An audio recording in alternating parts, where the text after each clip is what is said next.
पत्थरों का मोती हजरत अली अमीर अल-मोमिनीन एक दिन अपने असहाब के साथ मस्जिद कूफा में तशरीफ लाए कि एक शख्स आया और वहां आकर मौला अली से कहा कि मुझे सख्त ताज्जुब है कि दुनिया दूसरों के पास तो है मगर तुम्हारे हाथ में नहीं।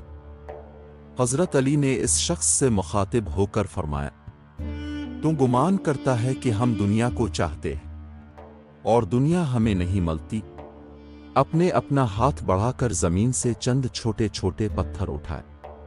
आपके हाथ में आते ही ये पत्थर बेशकीमती मोतियों की शक्ल में तब्दील हो गए।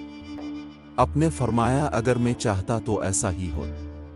ये कहकर हाथों से ये पत्थर फेंक दिए, जो जमीन पर गिरते ही अपनी असली शक्ल में पत्थर बन गए। यहूदियों का मस्खरापन। राहत अल कुलूब मुसन्निफा शेख फरीदगंज शुक्र कुदस में तहरीर है, जिसको कौकबदरी के हवाले से तहरीर किया जा रहा।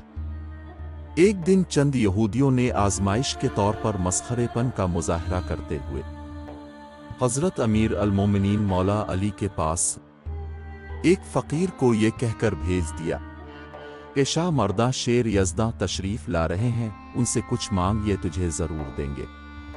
इस फकीर ने हजरत अली से अपने फक्र फाके का हाल बयान किया, अपनी जरूरत बयान की कि मुझे कुछ इनायत कर दें। आपने अपने पास कुछ तलाश किया मगर अपने पास कुछ ना पाया। आप अपने इल्म बातिनी की वजह से यहूदियों के इस बद इरादे से आगाह हुए। आपने इस फकीर से फरमाया, तुझे तेरी मुराद जरूर मिलेगी। अपने साइल का हाथ अपने हाथ में लेकर 10 मरतबा दुरूद पढ़कर दम किया और फरमाया, अपनी मोठी बंद रखना। दरवेश मौला अली के हुक्म के मुताबिक यहूदियों के पास गया।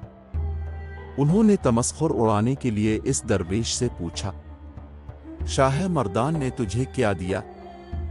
दरवेश ने कहा, उन्होंने मुझे कुछ दिया तो नहीं, अलबत्ता 10 मरतबा दुरूद शरीफ पढ़कर मेरे हाथ पर दम किया है और मोठी बंद रखने का हुक्म दिया है।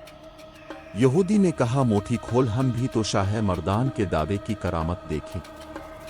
दरवेश ने अपनी मोठी खोली तो सब यहूदी ये देखकर हैरान रह गए कि इस दरवेश के हाथ में 10 सुर्ख रंग के दीनार हैं।